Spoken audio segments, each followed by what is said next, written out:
G'day legends, I hope that you're having a fantastic day and so far a brilliant weekend as well, and that you're looking after yourself. Now today, as always, of course we have a lot to go over and some very important pieces as well. We do have a lot of map updates and some geolocations as well, and I forgot a geolocation yesterday. I don't know why it didn't download, but anyway, regardless, I will show you that today as it is an important one.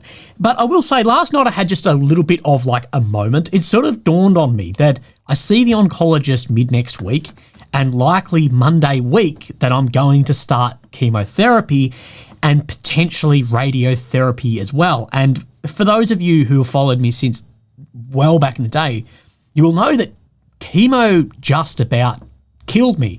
And I don't know not only how I'm going to work, I don't know how I'm going to remain sane and still have a quality of life, as it sort of gave me this feeling of self-harm the entire time for very, very little reward. But I just want to thank all you guys who have been here so far and those that will stay on, even if I go just silent for an amount of time. I really do appreciate it, because last time I did say through chemo that I'd never do it again.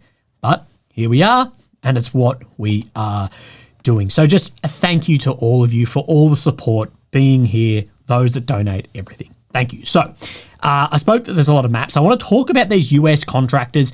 I want to look at an exchange of bodies and also some criminal proceedings going on in Russia against Russian forces. That's something very interesting as well, this self-policing. I want to talk at length about a Trump victory, and like I said last time, that annoyed people, but I think a lot of people were like, I agree in some way, is that a Trump victory is the best thing for Zelensky and Ukraine. That the drip feeding in of the Biden administration, the Harris administration, Biden-Harris administration, it's the same thing. It's Control C, Control V. That was giving Ukraine a slow death. At least Trump will go one way or the other, not just sit there and expect different results from the same input. Then we need to look at a new updated glide bomb that is wreaking havoc as well. Now, where I want to start, because it's quick, and then we'll look at the maps in the beginning, is I want to talk about this that has been probably the most shared news of the day. The Biden administration to allow American military contractors to deploy to Ukraine for the first time since Russia's invasion. Now, military contractors are far different from, regular military. Now, when, like say in Afghanistan and Iraq, there was far more contractors than there was soldiers. Now, when people think military contractors, you will think of guys on M4s doing the tools. That is a very, very small percentage. That is not it. Military contractors, everything from engineers there building bridges and dams through to guys fixing tanks and planes and everything in between. Even guys, military contractors, even working at food, whatever. It's just things to do with the military. And what I will say on this is getting hailed as, one, why wasn't this done years or months ago, but secondly, as some large change. To my experience with contractors, my experience with reporting on this war, this is absolutely nothing new. It's just the first time it's been made public. That the way it was happening before, as far as I was aware, was that it was government funding to private contracts. So we are funding, let's just say we're funding Saab, or we're funding whatever company, and then they put out a contract to send guys in to work on X or Y piece of equipment. This is absolutely nothing new. I just believe now it's direct funding from the Pentagon, not going through maybe a subsidiary. Now, the reason I have a bit more experience in this with maybe a typical blogger is from my time spent in Ukraine, my personal experience, and my friends of mine who have been approached. I am Javelin qualified. I was heavy weapons anti-armour approached to, hey, look, we need to move these Javelins from X to fucking Y to Z to get them to an area. The hiring of guys that used to be in the Western militaries who at one point held qualifications or clearances or whatever to move this equipment done through whatever other companies. It's not direct in. Now, I didn't do that, because I was focusing on this and I want to stay unbiased. But the money was absolutely massive. I have friends at between 1,000 and 3,000 USD a day moving some of those systems, working on some of those because of the danger of this too. So this is nothing new in my experience and opinion. The Biden administration has lifted a de facto ban on American military contractors deploying to Ukraine to help the country's military maintain and repair US provided systems, particularly the F-16s, Patriot systems, an official with direct knowledge told CNN. So who do you think has been helping fix these systems so far? Right, genies and mythical goats. But they do say in the next paragraph down that I've cut off here, but these contractors will be located far from the front and they will not be involved in fighting. We know there's plenty of contractors like this. Who do you think has the targeting and all this for the ATACMS, for the Storm Shadows, all of that? That's why these systems aren't being used within Russia, is because, say, a Storm Shadow is directly... the back end of that is from a Western state. This is why there is some resistance to provide that within Russian territory, not occupied territory. The new policy approved earlier this month before the election would allow the Pentagon to provide contracts direct to American companies to work inside of Ukraine for the first time since Russia invaded in 2022. I don't know what was happening before this. I thought it was direct, but it must have been subsidiary. So it would go to something like... one of your major contractors like this is like Garda World. I believe they're still named that. So funding from the Pentagon will go to that, and then they will do that. They do everything from guys on tools to shit like this as well. That's just one company off the top of my head. Officials say they hope it will speed up the maintenance and repairs of weapon systems being used by the Ukrainian military. I don't think we'll see any change because it was that way happening. We've just cut out maybe the middle man. So maybe it will, maybe there'll be more money actually going towards there. Guys who leave the infantry or special forces, so many of them go directly into private contracting, not only on the tools, but also in a number of security applications as well. Many of my friends have done that. And if I was healthier, that's probably something I would have done. There's really good, like really fucking good money in it. And in some areas, a lot lower danger, unless something goes wrong, and then it can be very fucking dangerous. But let's have a look at the maps here. We have Ukraine in the center, the capital of Kyiv. The red area is occupied since 22, the purple since 2014. The red check within Ukrainian territories, of course, is ground that Russia has made over the past 24 hours. I tell you, for 2 weeks out of bloody open skull surgery, the brain has recovered awfully friggin' well. I can feel it in my voice, I can feel it in my energy. Anyway, let's have a bit of a look. Now, we can see some pieces of red on this map, but before we have a zoom in on specific areas and some very important updates, I want to talk about this. So I did some just minusing off. So in November, and we are November the 9th here in Australia, we have seen Russia occupy 183 kilometre squares in Ukraine just over this past 9 days. Now, if we go back to the 12th of October, Russia had only taken 106 kilometres squared. So you can see that Russia is far ahead of October. Now, of course, what we have seen is that it has not been linear, that Russia has been taking more ground at exponential speed due to a number of issues, from the non-willingness to mobilise more men 6, 12, 18 months ago that has led to a manpower shortage and crisis and morale, psychological crisis on the front line, through to, and these are not mutually exclusive, these are both hand in hand, the willingness to provide more systems to Ukraine as well from the Western states supplying and supporting this war. So we can see this month significantly ahead again further. Sorry, I've got a mustache here that's tickling my nose. So you can see that in front of even last month, which was the biggest month since March 2022. So the best part, or over 2.5 years. But the area I want to first come down into is this Kursk front. Now, as far as there's other red on this map, this update here, in my opinion, is by far the most important. Not only is it closing up this salient in here that is only 9 kilometres, that is not very far when we're talking about modern weapon systems and drones and fabs and whatever else, but there is a major Ukrainian defensive fortification that sits in here that by this map, by Deep State map, has come under control. So let's have a look at what Suryak Maps has said right in here. Southwest of Donetsk and Kursk, that was a word. I did a Joe Biden. The Russian army made new advances in this direction. In addition, Russian forces advanced southwest of Maximelenivka. This is Maximelenivka, approaching to the main trench system of Kursk town from the east. Now, this is what I want to show you. If we jump onto John Helen's map right here, this is the major trench system that Russia is approaching, that Suryak says, yes. But this trench system right here is the one, by at least my eye, is or has come under control.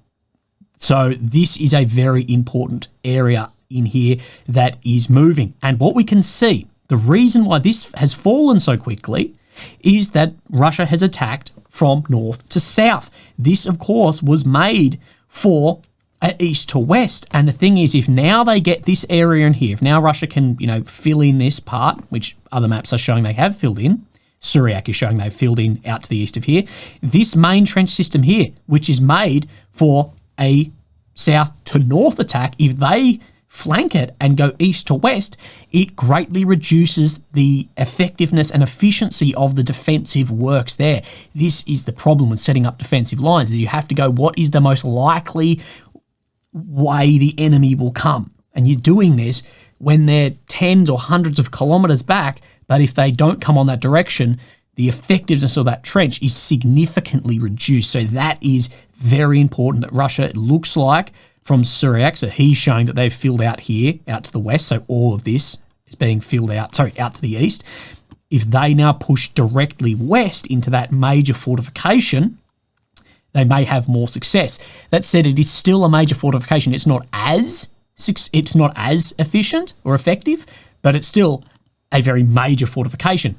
I think that Russia will continue pushing south from here and that they will try and flank Kursk around the back of the reservoir sitting in here and have a withdrawal out of a major salient here instead of still going into major fortified works. Again, I'm not sure, but it is very interesting to look at. So while we're just in this area, ignore the south for now, this is the update that I missed yesterday around Ilininkia, Ostrivsky front of Kursk. So where we presume, or where I believe, and this is, I believe, built off what Ukrainian sources have said, that is Russia is trying to move to the north of Kursk and provide fire support across here into Kursk. This is very flat, and move around here that then connects with where they're pushing to the north down on the southern front down in here.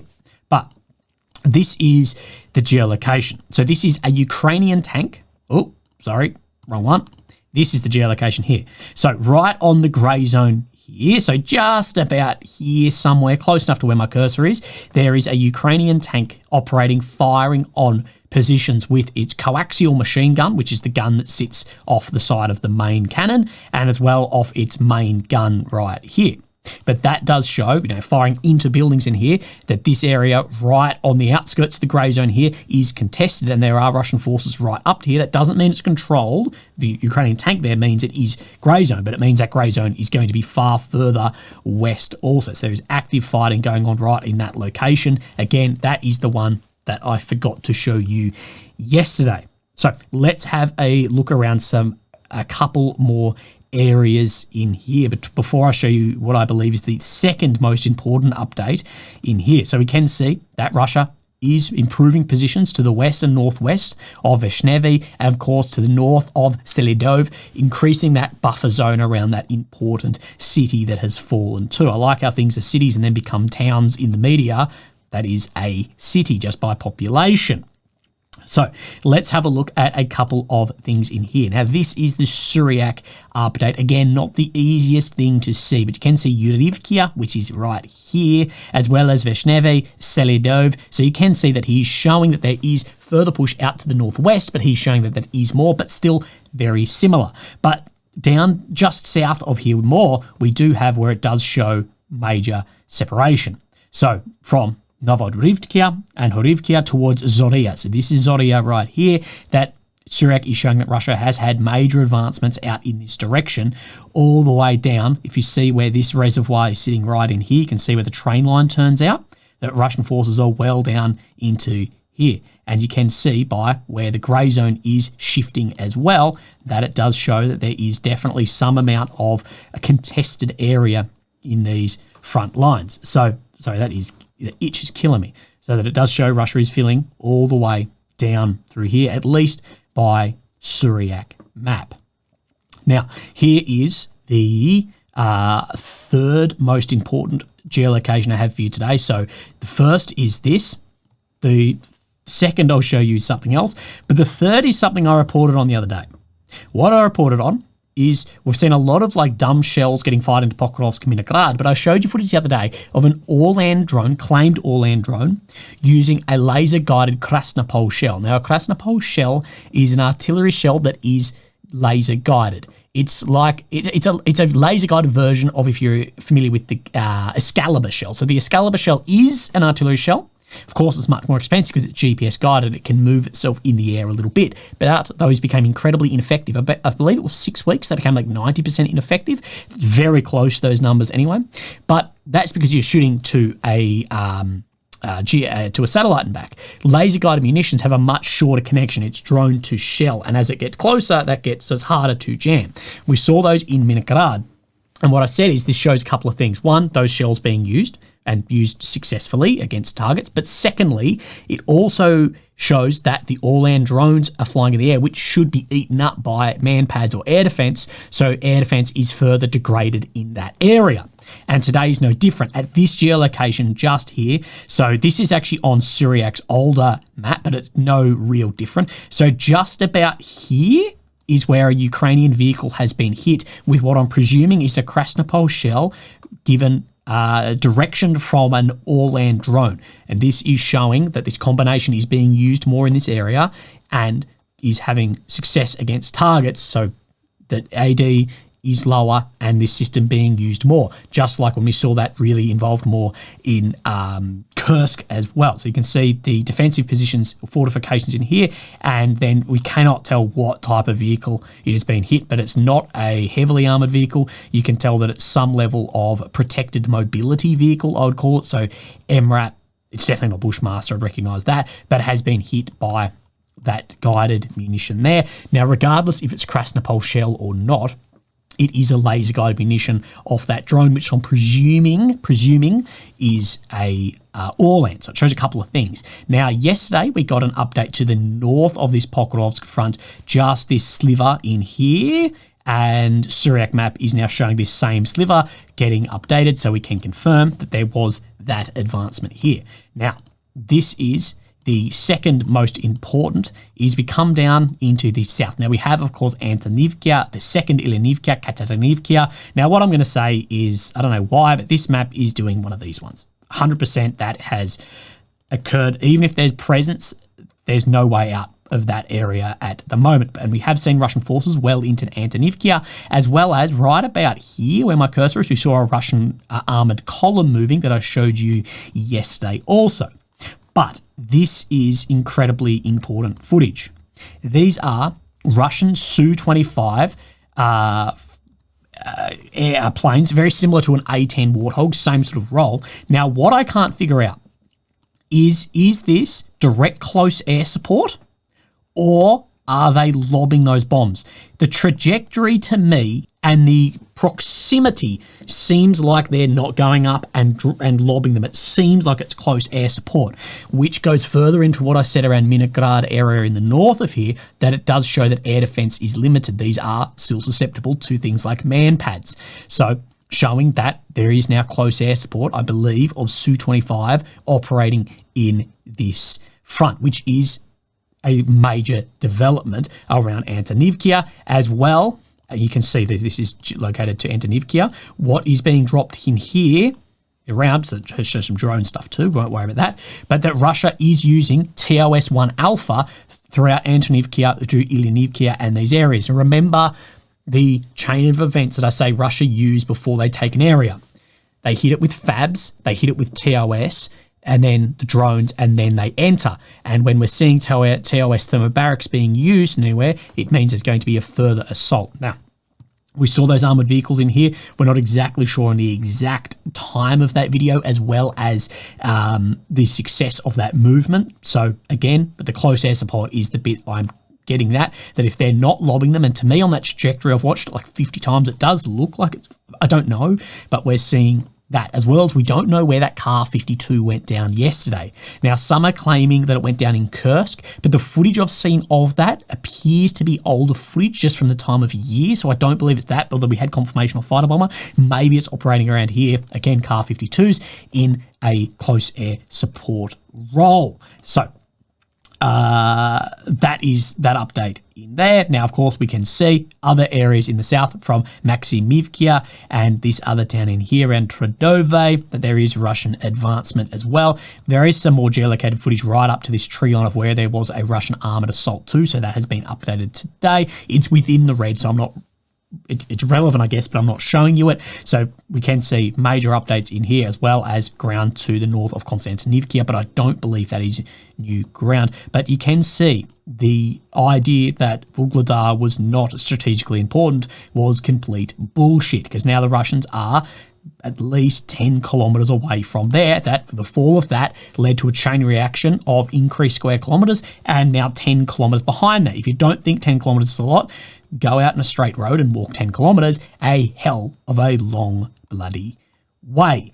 Now, let's go up into Chasiv Yar. I've got another geolocation to show you. So this is Chasiv Yar, no changes shown today. Well, Chasiv Yar here, Klishkivka. This is where this map, I believe, is the furthest behind. Let's have a look at this geolocation. So you can see this quarry right here. So this quarry is some, so there, 4.5 to 5 kilometers back from the line, behind the grey zone, behind even the recovered green zone in here, that we have then presence of Russian forces. I'm not saying that they hold it, but presence, if you've got someone there or a tank there, that is definitely presence, and this is from Russian pages showing then Russian soldiers in this area on the western side of that quarry. Syriac maps, of course, he shows that Klishkivka down the railway here has come under control, and also showing that the Russian forces are now in control of that area on the flank of Chasiv Yar also. So I'd say that he's correct on that update in there. So let's move our way further up a little bit, and we have then, of course, the Pishani and Andriivka Veshneve front. We can see some ground being made here by the Russian forces from here to here. We're talking just under 4 kilometers. Now, remember, Syriac has said that this Berestov area in here has collapsed, that Ukraine was forced to pull out of here. It's sort of a 2 kilometer gap. So again, we will see. I think this area will. The reason Russia's having success in here is Russia was able to push to the Oskil and cut a north and south element. Logistics, there's no bridges across here, across the Oskil. The logistics have to come through Izium all the way up to here, not down from Kupiansk anymore, or across areas where it is far narrower also. So this is going to cause a lot of problems up in here, and also the remainder potentially of Lugansk Oblast coming under Russian control. I believe that is something that Putin will want if that comes to negotiations, and will we occupy 100% of that oblast as well. Suja up in here. Now, I think strategically, at least, maybe more tactically, the best way for Russia for Kursk Oblast is to remain the Ukrainian forces in here, tie them up in here, because therefore they're not going to be deployed somewhere else on the front. You're sitting in defensive here, just sit there. You're going to tie up a couple of thousand soldiers instead of going over, needing a larger amount to push them out. Tie them up and have success in the east. But more at that strategic level information in negotiation type, maybe Russia does want to push the Ukrainians out of here. So if they do go to negotiation, you can say, well, you hold none of our ground. We're not going to swap back, the 400, 500, 600 square kilometers that are being held in here. We're not going to hand that back to have more cards on the table. This is where tactical decisions and strategic decisions are different. But I have said, I think that it would be a mistake to mobilise the amount of forces Russia would need in here to push this out. We don't know how degraded it is, because I think Ukraine will actually withdraw themselves once it hits winter, with the difficulty of actually holding in here for logistics supply as well. And as Russia is now more willing, obviously, to use fab bombs. Now, no update in here today on this map, but we do have a couple. Now, Zelensky has said 11,000 North Korean soldiers are present on Russian territory near the Ukrainian border, specifically in Kursk. He said this at a press conference in the European Political Community Summit in Budapest, of course, Hungary. Some of these troops have already taken part in combat operations against Ukrainian forces, and there are already casualties. So he's claiming that there have already been casualties amongst North Korean soldiers. Now, there is no actual hard evidence of this. I see all these guys on Twitter and Telegram and TikTok, and they're saying it's confirmed, it's official. There is no evidence that any North Koreans are taking place in combat or have been killed or wounded or taken prisoner. There's been a lot of propaganda around it. There's been this, but again, everything is filmed. If Ukraine can get any footage of this occurring, like I've said, North Korea entering the battlefield does more for Ukraine than it does for Russia. Another 10,000 troops who don't speak the language, who are potentially low trained, who have no combat experience, is not going to do that much for Russia when they've got 1 million men. But it can do a hell of a lot for Ukraine, saying, well, a third party has entered the war, we want X, Y, and Z. So it is in Ukraine's interest to at least say that they're already attacking us with this amount. Again, everything is filmed, and it's going to be in Ukraine's interest to release footage of that as soon as they can. Most likely, if they've been taken casualty, is going to be from artillery with a drone guiding that, or drones. So, again, we will see. Zelensky did not provide further information on the number of casualties. Again, we will see. But if Russia was to use North Korea anywhere, it would be up in here, because I think the US would turn back and go, well, yeah, we don't agree with North Korea and Russia's alliance, but this is still internationally recognized Russian territory, just like this is internationally recognized Ukrainian territory, and that Russia declared this a terrorist operation. So in their own internal, they can use different elements to defend against this, that it would be different than if they popped up on occupied territory. Just like if say France, well, Macron's gone very silent on this, but when France said we might deploy soldiers, if France deployed soldiers into occupied territories, that would be seen very differently than if French soldiers entered back into Russia with Ukrainian forces. See, it is seen differently, even if you don't like that it's seen differently, it is. Now let's look at Syriac. Situation Kursk front in the last 24 hours. Russian army intensified the offensive to recapture more territory occupied by Ukraine in the Oblast. However, situation didn't change significantly. In the Kononevsky district, so up in then Kononovo, up here, the Ukrainian army taking place at Dorino, and here the last locality, Ukrainian forces recaptured some positions in the eastern part. I'll show you the geolocation of this. At Suja district, Russian forces are trying to re-enter the southern part of Plekovo, where clashes with Ukrainian forces continue. So down in Plekovo, out from Suja as well, and Ulinyok around this front, and Plekovo down out to the west of Borky. But I'll show you a couple of geolocations, or I might show you the footage first. Okay, I'll show you the footage first. So this is a Ukrainian tank here fighting then onto Russian positions. It's not very clear footage. Like, I don't know what exactly this is floating over here, but you can see Ukrainian tank operating here, and Russian pages do say that Ukraine took about 200 meters back around this Novoivovka area here. Then I've put that onto then the map, but also Deep State showed that a Russian column, but I couldn't find this video, had been damaged, and they had abandoned vehicles up in the north here too, but within territory that Ukraine is occupying. Today, Russians continue what they started yesterday. Enemy activity remained near the Probreky Greenway at Darin. The enemy moves in columns with the landing part of the fighting continues. The situation is being clarified. So we don't know exactly, but what I've done is I've then pulled across a screenshot of this, and I've put in where the Ukrainian tank was firing and that couple hundred meters that Ukraine has made, and where Russia is pushing, and where this Russian column is here. This arrow, should be red. So Ukraine is pushing back in here, Russia is pushing in here, and we forget about down in the east of this for now. But I believe what Russia's trying to do is sort of squeeze this and get Ukraine to pull out of these areas back into Suja as well. So a hell of a lot of fighting there. I don't see the cost analysis being worth it for Ukraine. I don't see the cost analysis being worth it for Russia anyway, because I think Ukraine will likely actually withdraw out of here in winter. I think if they don't, given the situation of the exponential increase in every other front, I don't get it. But again, we will see. Now, let's talk about the Trump victory and what the Department of State has said, of course, Maddie Miller as well. The question is if the president-elect Trump has spoken about solving the conflict in the first 24 hours in office. Obviously, I'm interested in whether in the last 2 months of the administration you would facilitate talks on ending the war in Ukraine if both parties sort of express a willingness to start talking towards that. So is Ukraine, with a more pro-Ukraine government of Biden, should you maybe do the negotiation now? I don't know, but I guess that's what he's asking. Miller says, so if President Zelensky decides that he wants to enter negotiations, of course, that's something we would support. So if Zelensky wants that, we'll support it. That has been our policy, our long-standing policy, that is up for President Zelensky to decide when it's time for negotiations. But we've seen no indication from Vladimir Putin that he's willing to drop his demand to continue to gobble up Ukrainian territory. I'm sure there's a negotiation that Putin would accept where he gets everything that he wants and Ukraine gets nothing that it's entitled to under law.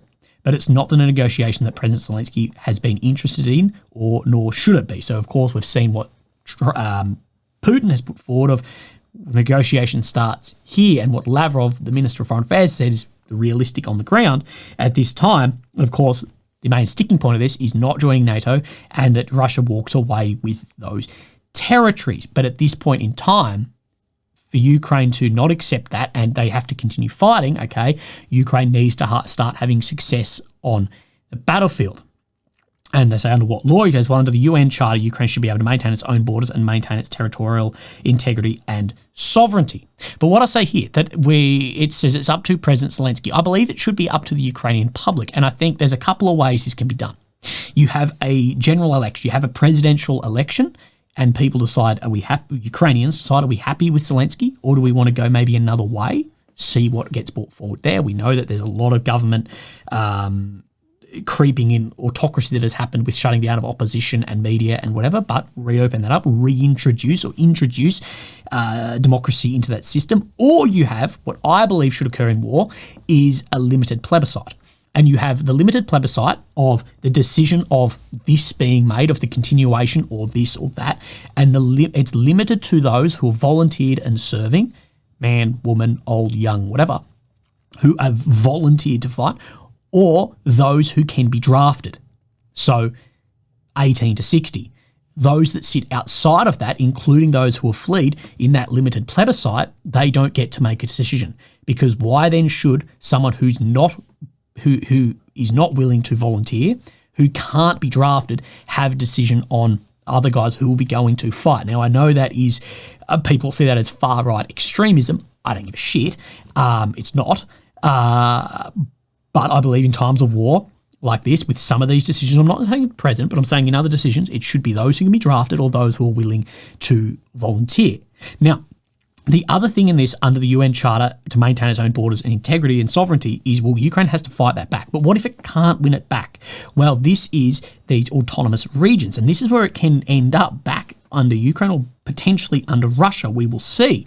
And of course, there are chapters 11 and 12, declaration of regarding non-self-governing territories, international trusteeship system. These are the articles I've written here, 73 to 85, basically. And chapter 1, article 1 of self-determination in the UN as well. It's worth having a read over those and see how internal votes could take place and these areas become autonomous. And that said, they could end up falling under Russia or potentially under state. Where the sticking point is here is it's not really clear whether an autonomous region still maintains in the borders of the state or they are completely autonomous. It's going to be difficult, but I believe that's likely where we will see things go, and we'll know more about it when it happens. But what I said the other day was I believe a Trump victory was the best thing for Ukraine, otherwise it's continued drip feed. But this is from The Economist. On paper, Trump's return to the White House looks like Ukraine's worst nightmare. But it is talking about dictator-style rule, blah, blah, blah, but which is not true. Anyone who thinks Trump is a dictator, you have no idea what fascism or a dictator is. You don't look up the meaning of the words and look up some examples of that, and you'll be proven very wrong. But it comes as quite a surprise, an indication of just how bad things have become in the country in recent months.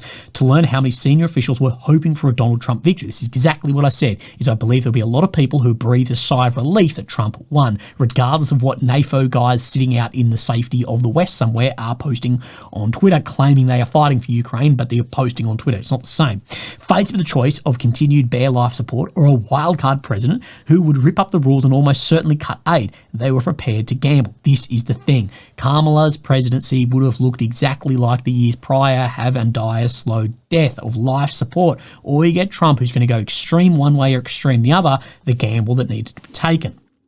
Sometimes you need to gamble, sometimes it works, sometimes it doesn't. President Volodymyr Zelensky was quick to endorse his victory. Here we go. In private, his staff become increasingly frustrated with what they describe as a Biden administration self-deterrence. The habit of feeling an escalation with Russia, fearing an escalation with Russia is the point of paralysis, and a growing gap between the rhetoric of standing with Ukraine for as long as it takes and actions that suggest the opposite. Again, this life support, but also this bullshit rhetoric of standing for Ukraine for as long as it takes, and this bullshit rhetoric of that it is existential to NATO as well, because they say that publicly, but if they truly believed that NATO, the West, was going to completely fall if there was a Russian victory, we wouldn't worry about supplying X or Y weapon or policy. So there's rhetoric and there's reality also. There's idealism and realism too. Still believe Trump's probably the best thing here for the situation. America's refusal to grant Ukraine permission to use its long-range missiles for strikes inside Russia and chronic delays of supplies in Western military aid. Its inability to offer solid security guarantees are increasingly seen as weakness and hypocrisy.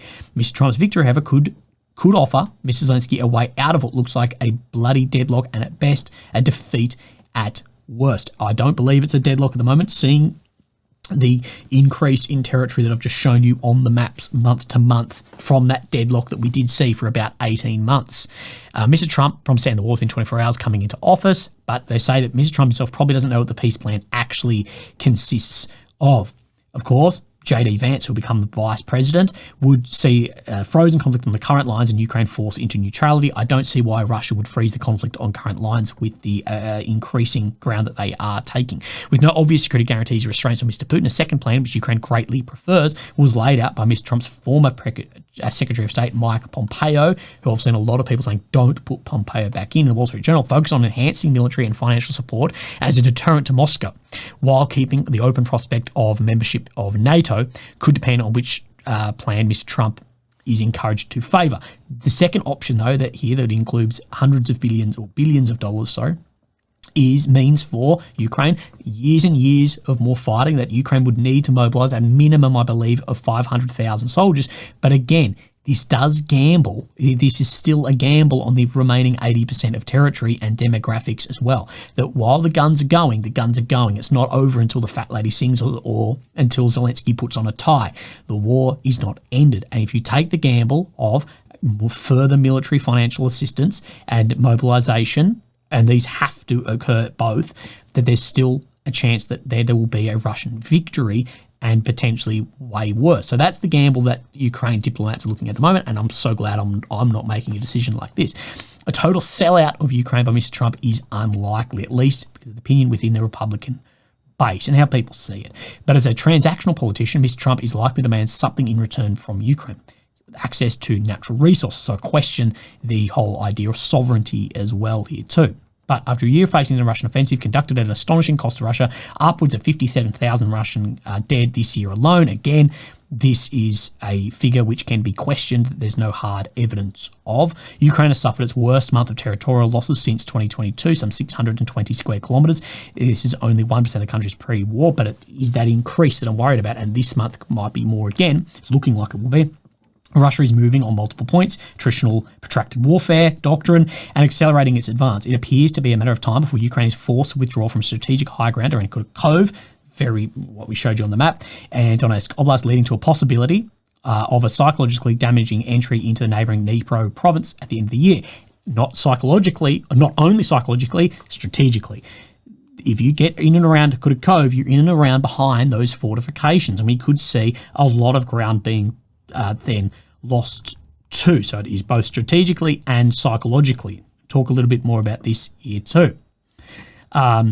There's a breakdown of trust in society, the army, and the political leadership. Ukraine is struggling to replace battlefield losses with conscription, barely hitting 2/3 of its target. Meanwhile, Russia is replacing its losses by recruitment with lucrative contracts. We talked about the PPP, the purchasing power parity, is the equivalent of about $250,000 USD without needing to revert to mass mobilization. So they're giving a lot of money don't demobilise. A senior Ukrainian military commander admits there has been a collapse in morale in some of the worst sections of the front. A source in the general staff suggests that nearly 1/5 of soldiers have gone AWOL from their positions. And what we have seen, was at 47th Mech, they put an appeal on Facebook saying, if you have gone AWOL, we will take you back. There's no indication that Ukraine soldiers are about to give up fighting more broadly. Rather than a fifth of walking off the front line and a collapse in morale, I guess there is no indication. But the pinch seems likely to hit Ukraine first, perhaps in a matter of 6 months or so. So that Russia has its own problems economically, inflation, this and that. Ukraine has problems too, but it's more likely to hit Ukraine the next couple of months.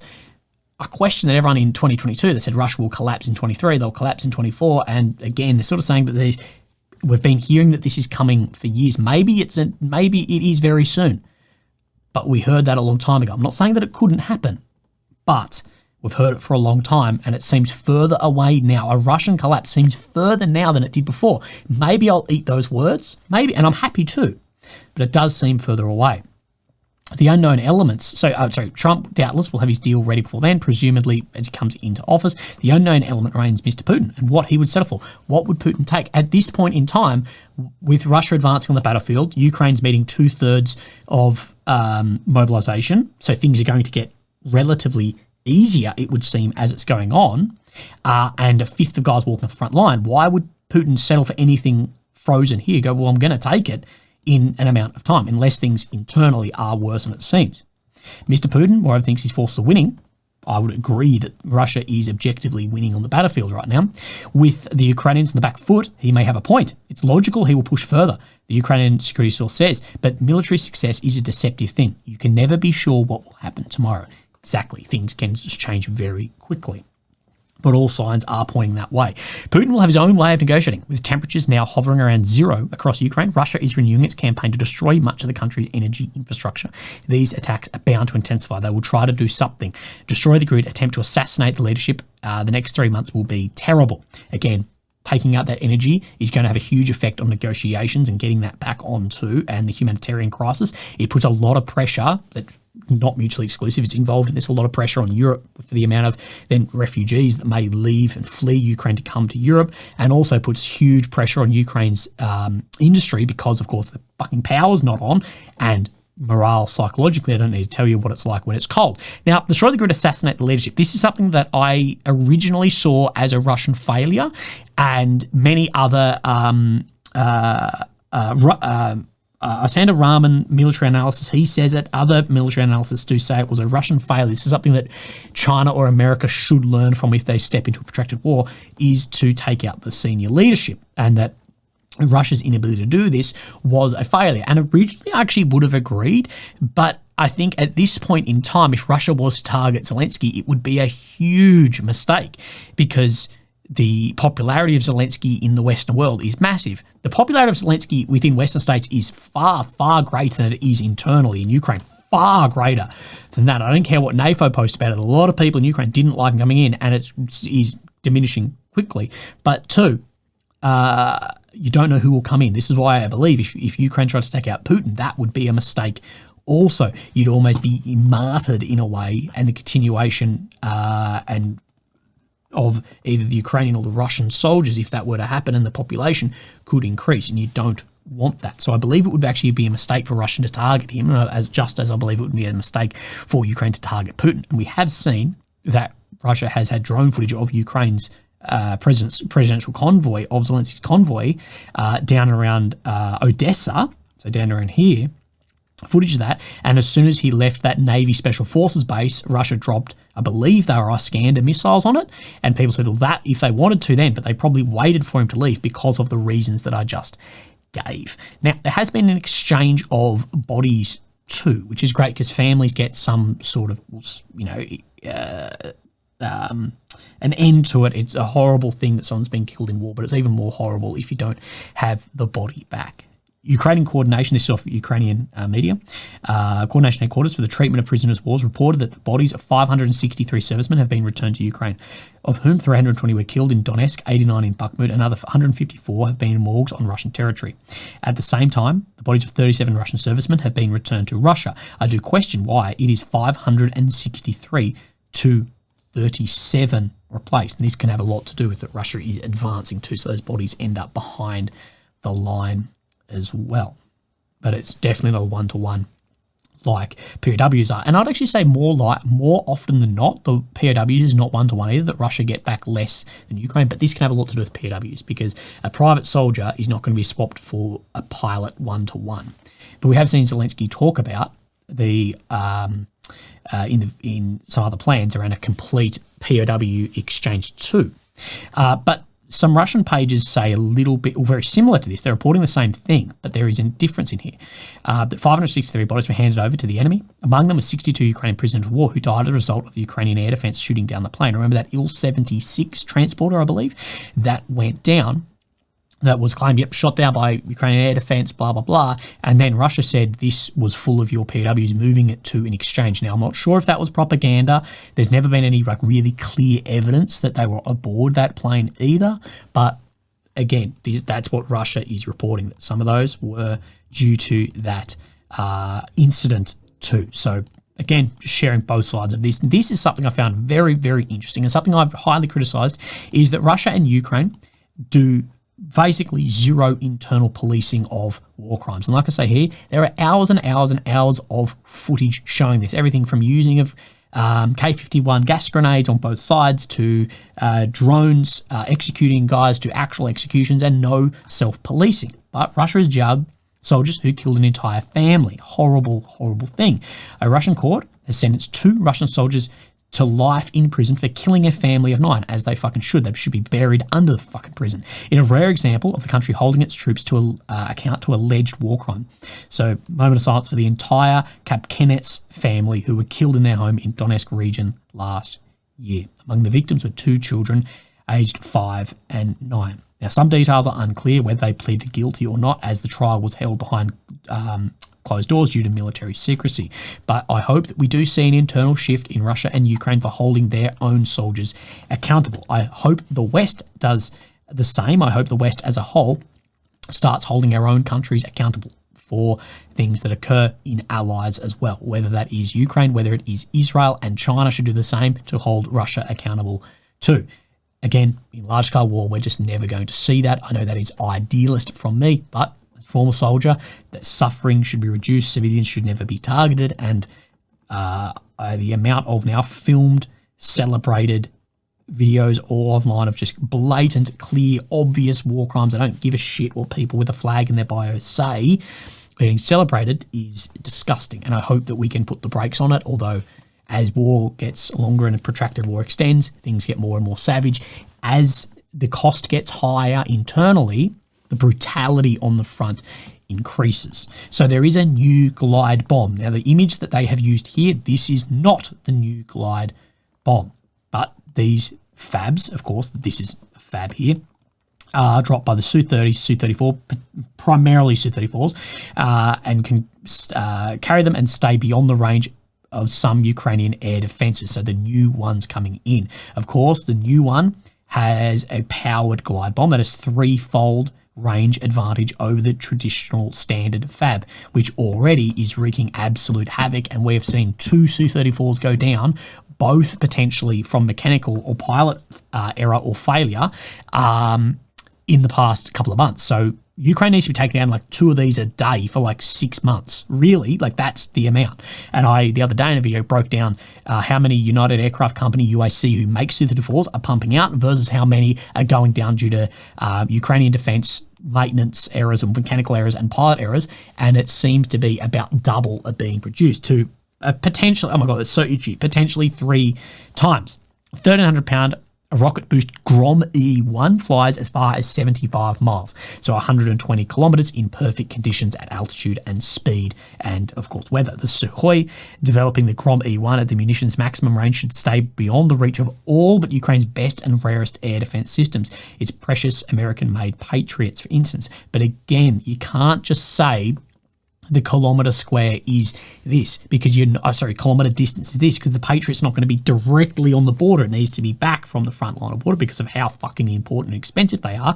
But poor conditions like winter, rain, snow, whatever, is going to have more of an effect on the radar range of a Patriot. That's the limiting system, remember? The radar range of that system, rather than a dumb bomb flying through the air.